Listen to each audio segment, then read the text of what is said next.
Hello, everybody. It is great to be back with you. Okay, we're going to have an amazing show today. I am so excited. We are going to show something from my house here in Mitzvah Yericho that I think is great, and I think you'll love seeing it. That's number one. Then we're going to tell another story about our Chanito Ben Dosa. That's going to be the second thing. We're going to talk about Nisim, miracles that happened to him and his family, and they are incredible stories. And then we're going to show something like yesterday from the Pesach Seder, not the Seder place that we saw yesterday, but something else that's really special. And it's going to be a great show. We're going to have a great time together. We're going to learn a lot. We're going to be entertained a lot. It is going to be incredible. So here we go. You guys ready? The first thing I want to show you, it's usually something that's in my house, but instead of bringing the camera inside and schlepping everybody with me into my study, I wanted to bring it here to show you. So I brought it out. Let's see, I have it over here, and let me show you. Here it is. It's big. I'm going to put it all the way over here so that you'll be able to see. And this is my stender. Okay, that's my stender. Now you'll say, well, that's a funny word. What does a stender mean? And a lot of times you see these stenders, you see them in shuls, right? You see them in a shul. Maybe the Rav or the rabbi stands behind the stender. And this stender actually comes from a shul in America. A shul in a place called Los Angeles. Let me move this over so that we can see it if I stand near the camera. And this stender, okay, came from an old shul in Los Angeles. And it's an old stender. And the shul was getting brand new furniture. And they said, we're going to throw out all of our old stenders and everything. And I said, what? Throw out the old stender? But it's perfectly fine. It works so okay. It has some scratches. The paint is coming off a little here and there. But it's a perfectly good stender. Why throw it out? Not only that, do you know what you do with this stender? Let me show you what you do with this stender, okay? You stand at the stender, and you can put your sitter on it, and you can put a sefer on it, and you dive in on your stender, and you learn on your stender, and you hold the stender like this. And do you know how many people have probably used that stender, have davened with that stender, have learned Torah with that stender, have thought out answers to people's questions on that stender? Probably so many people, so many mitzvot were probably done with that stender. And we're going to throw it out? No way. Can't have it happen. I'm going to take that stender. And I use that stender. Well, let me tell you what I did with that stender. I took it to my house, and I used the stender in my house to learn Torah and to daven every once in a while with. And sometimes I'd have a minyan at my house, and we'd daven with that stender at my house. And that's what we would do. We would have every once in a while, we'd use that, and I would learn, and I would stand at that stender and learn Torah on that stender. And because I was standing up, I wouldn't fall asleep no matter how tired I was. And so many hands have been on that stender. And then I moved from a place called Los Angeles to Florida, and we had a truck that took all our stuff, and I put it on the truck, and we brought it to Florida, and I had it in my house in Florida, and I learned Torah with it in my house in Florida. But then we moved to Eretz Yisrael, and we looked at all our stuff that we were bringing to Eretz Yisrael, everything that we were bringing to Eretz Yisrael. And we went through everything. Should we bring this? Should we not bring that? It had to go on a boat. And we put it in a big container, and then the container goes on the boat, and it goes for months. It goes on the ocean. So you can't bring everything. Some of the things you just can't bring with you. And we said, should we bring the stender with us? And I said, how could we not bring that stender? This stender is much older than I am. Much older than me. And so many people have davened, and so many people have grabbed onto that stender when they beg the Kadosh Baruch Hu, when they break Hashem, please give her a full shlema to this person who's sick. Or please help this person find a job. Or please save these people. And we can't throw it out. So today, I have this stender in my house. And I learned Torah on the stender. And now that we're not allowed to go to shul because we have to stay healthy and save our lives, I daven every day on that stender. And Shacharis in the morning, Mincha in the afternoon, and Ma'ariv at night. I stand and I daven to Hashem. And today, I daven to Hashem that so many people who are sick today should have a refuah shalema. And so many people that are having trouble because they can't go to work should be able to go back to work. And so many people that are sad should be happy. And everybody should go back to school soon and get to play with our friends like we always did. And that's what I use my shtender for. So my shtender is really special, and I wanted to share it with you. I wanted to show you my shtender that I have here in Mitzvah Yericho so that you could see it and see something special. And maybe one day you'll have something special that you daven on. Maybe you'll have a special sitter. And maybe one day you'll have your own shtender and you'll get to daven. And now you'll see why when you go to shul, why the rabbi or the rav is standing there with a shtender and he's davening on a shtender. You could say, oh, I know what that is. I know why that's so special. So this is my shtender, and when I put my hands on it, and when I daven on it, I put my sitter on it, I think about how many people have stood at that shtender before me. How many great Talmidei Chachamim, how many great tzaddikim have davened to Hashem at that same shtender that I get to use now. And I think it gives me a inspiration, it gives me a push, and it gives me such great joy that I get to daven so much stronger because I know of all the wonderful people that have davened at that shtender before me. Okay, who wants to hear a great story? Should I tell you a great story? I'm going to tell you an amazing story about the same person who we talked about yesterday, Rabbi Chanina ben Dosa, and I'm going to tell you about his wife, Mrs. Ben Dosa. They were both of them, big tzaddikim. Remember we talked about how big tzaddikim they were yesterday? Well, yesterday we also mentioned, and that's going to be the biggest part of our story today, how they were very poor. They were aniyim. They were so poor, they didn't have food. And every once in a while, one of Rav Chanina ben Dosa's friends would say, Rav Chanina, we know you don't have any money. We have stuck of money. People gave us money to give to the aniyim. And Rav Chanina ben Dosa would say, I don't want it. I don't want any stuck of money. There are other aniyim that need it more than me. Don't give it to me. My wife and I will be okay. He said, but sometimes we know you're so hungry. We hear your stomach growling. You don't have enough food to eat. And he said, it's okay. Just like on Yom Kippur we don't eat. And on Tanit Esther we don't eat. So sometimes we don't eat. It's not the worst thing in the world. And they say, no, you have to eat. You have to stay healthy. And they said, it's okay. Every once in a while we don't have something to eat. And they wouldn't. But truth be told, Rav Chanina ben Dosa's wife sometimes would be very embarrassed about how she didn't have any food. And in those days, their ovens that they had were like chimneys. They had an oven in the house, and they would put wood in the oven. It wasn't like today where there's a button and the oven turns on, there's electricity. They didn't have that back then. They'd put wood in their oven, and the top of the oven would be a big, what's called a chimney, like a big tube that would go out of the house. And when you cook something in the oven, the smoke would go up through the chimney and out the house. So everybody saw that you were making something. Everybody saw that you were making something. And if you had no money like the Ben Dosas, they'd say, how come it's Erev Shabbat and there's no smoke coming out of the Ben Dosa's chimney? How's she going to make challah if she doesn't have fire? And the truth was, the Ben Dosas didn't have enough money for bread. And Mrs. Ben Dosa was so embarrassed. So you know what she did?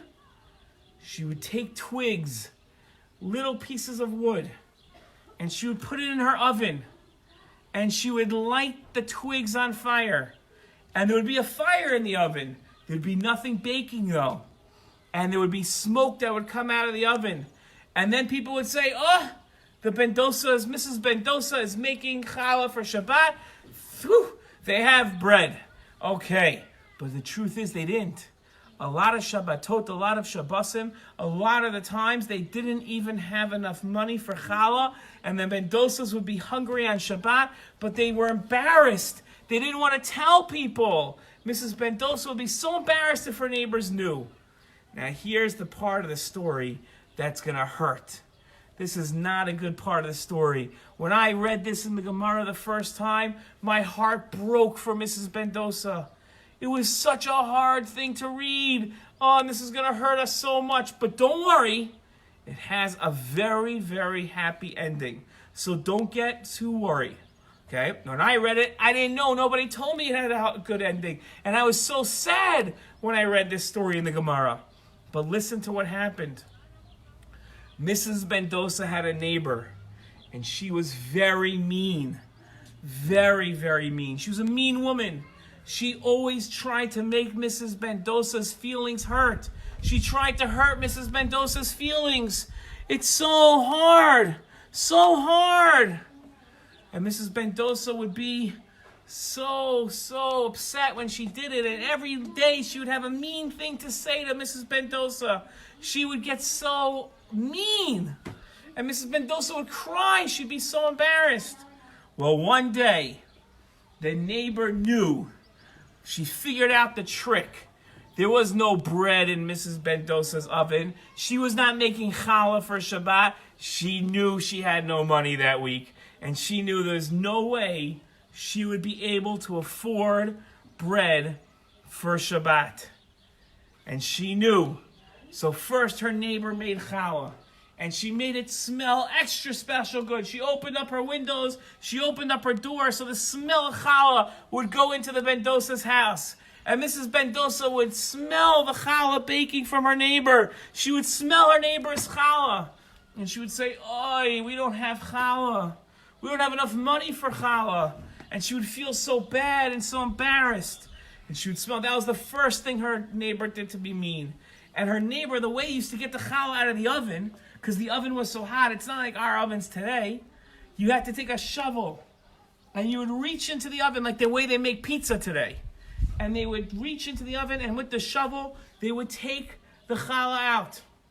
And her mean neighbor would take the challah out of the oven with her shovel. Well, she decided after she took the challahs out, she was going to put it right on the windowsill. Right on the window. So that the challah smell would go into the Mendoza's home. And Mrs. Mendoza smelled it, and she felt even worse. Worse, because she had no challah, because they didn't have enough money for challah. She was so poor. She felt so bad. What am I going to give my husband? What are we going to eat on Shabbat? We have no food. So she tried her trick. She didn't want the neighbors to know, especially her mean neighbor. So she took her pile of twigs, and she spread it out in her oven, her empty oven. And she lit the twigs on fire. And soon there was a small fire going, and she shut the oven so the smoke started going up the chimney. And that's when her mean neighbor went into action. Her mean neighbor knew there was no challah in her oven. She knew it. She knew there was no challah in the oven. So what did she do? She went next door, and she knocked on Mrs. Mendoza's door. "Oh, Mrs. Mendoza, it's your neighbor. I smell your challah." She was so mean. She knew there was no challah to smell. "I just want to look at your challahs baking to see how nice they look." Because she knew there was no challahs. And she was going to come in and open up the oven and just see a bunch of twigs burning. And she was going to make fun of Mrs. Mendoza.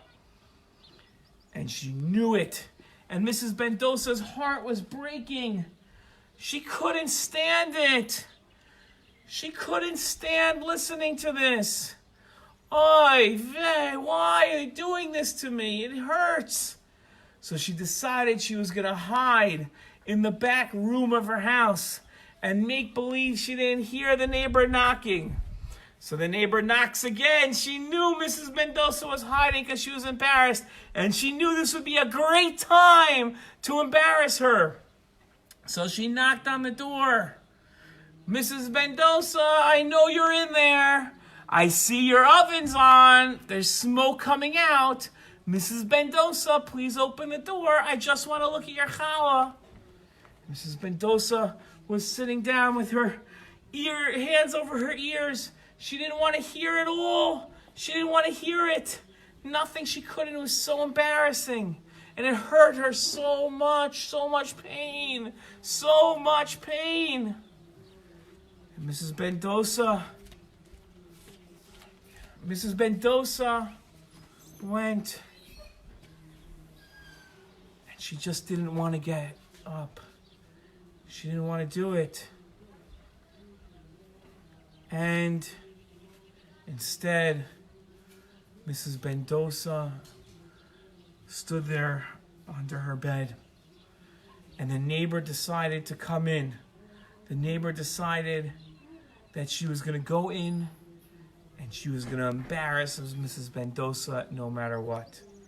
So she opened up the door. She said, "Mrs. Mendoza, I'm coming in. I'm coming in." So Mrs. Mendoza said, "No, don't let her come in." And she comes in, she sneaks over to the oven. She can't wait. She's going to open up the oven. She's only going to see Twigs in there, and she's going to embarrass Mrs. Mendoza. She's so excited to do this. And she opens up the oven, and lo and behold, inside the oven, full of challah. There's loaves and loaves of challah, tons of challah. And the smell was from Gan Eden. It comes out. And Mrs. Mendoza's sitting there, her hands over her ears. And she doesn't want to wait to hear the next line. She knows what it's going to be. "Why are there only Twigs in here? Oh, Mrs. Mendoza, it seems like you're playing a trick on us." And instead she hears nothing. She doesn't hear anything. And all of a sudden the smell smells like Gan Eden. And she says, "What's going on?" And then the neighbor looks at these beautiful challahs, and she realizes they're finished. They're all baked. They're beautiful, and they're all baked. It's amazing. And she says, she realizes, if she just stands here, the challah is going to burn. She doesn't know where Mrs. Mendoza is, but if she leaves the challahs in there, all these beautiful challahs are going to burn. They're going to be burnt. And the Mendozas won't have challah for Shabbat. So she looks for Mrs. Mendoza's shovel.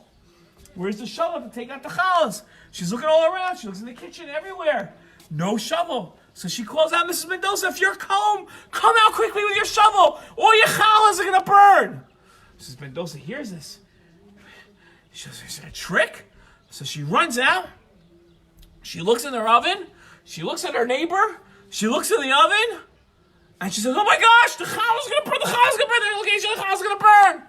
So she runs out and she gets the shovel. And they start 1 challah, 2 challahs, 3 challahs, 4, 15 challahs come out of the oven. It's a nace, a miracle from Shamayim. All these challahs, where do they come from? Mrs. Mendoza doesn't know. The neighbor's shocked. And they pile up the challahs on the Shabbos table, and the house smells better than Angel's Bakery, better than the bakery that you have in your town, better than every bakery that's ever been built ever. It's amazing challah. Oh, this looks so good. And Mrs. Mendoza says, "Thank you so much for getting me. I had no idea my challah was going to burn because she had no idea there was challah in there. She had no clue. No idea whatsoever." So, she's just so happy. And that's how the story in the Gemara ends. It would have been a very painful story, but in the end, it turned out to be a beautiful, wonderful story. Now, let me ask you a question. How did the challah get in there? How did the challah get in there? Mrs. Mendoza didn't put any dough in there. There's no way she didn't have any dough. She couldn't afford the dough for the challah. How did the challah get in there? And the Gemara explains to us. The Gemara says that when you're as big of a tzaddik as Rav Chanina Mendoza, and you're as big as a tzaddik as Mrs. Mendoza was, Hashem will do nisim and niflaot for you. He will do miracles for you. And in fact, the Gemara says that there's another version of that story. And that version of that story is that every Friday, Mrs. Mendoza would put Twigs in the oven, and every Friday, challah would come out. And in fact, Mrs. Mendoza wasn't running to the back of the house to hide from her neighbor.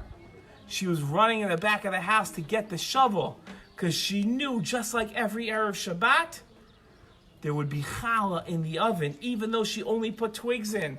Because the Mendozas didn't take money for tzedakah, not because they couldn't, In fact, if you're a poor person, you should take money from tzedakah. That's why it's there. That's why the other people in the town give tzedakah money, so that people would have everything they need. That's what they would need. But this time, Mrs. Mendoza went to get the shovel because she knew she didn't have to take tzedakah money, because every Friday Hashem would put challah in their oven for them. Today, very, very difficult. Very, very difficult for us. Where we are now, people need a refuah shlema. We should dive into Hashem like the Mendozas did for a nace, that everybody that's sick should get better. Everybody. Now, let me show you something. That's the end of our story. What an amazing story. And I want to show you something special. Everybody has one of these at their Seder table. It's not the Seder plate that I showed you yesterday, not the ka'ara.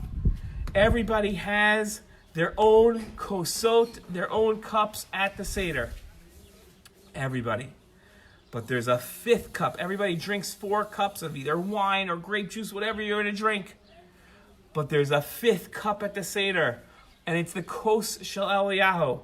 And we give a big kos for Eliyahu Hanavi. This is it.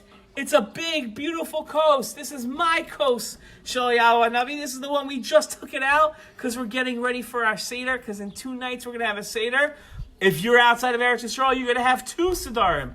We in Eretz Yisrael have 1 Seder.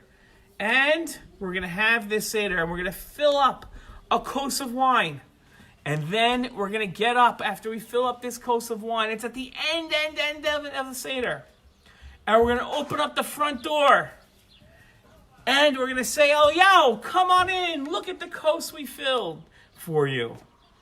And then we're going to watch, not the kos, but we're going to say a special tefillah to Hashem, that all the people that want to hurt us, all of the people that want to hurt us should not be able to hurt us anymore. And we're going to say that by Eliyahu Hanavi. Why are we going to say it by Eliyahu Hanavi? Why, when Eliyahu comes in, do we say that tefillah? Because Eliyahu one day is going to come on these mountains here. And Eliyahu is going to come. You see how we can see today, and a couple of days ago, yesterday we couldn't see? Well, today the view is back. The clouds are gone. And Eliyahu is going to come on these mountains.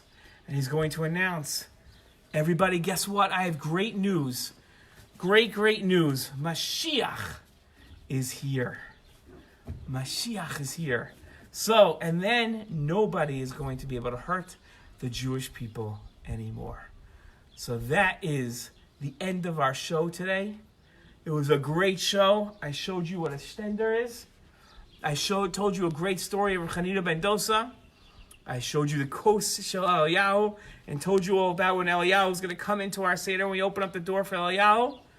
And tomorrow is going to be our last show before Pesach happens.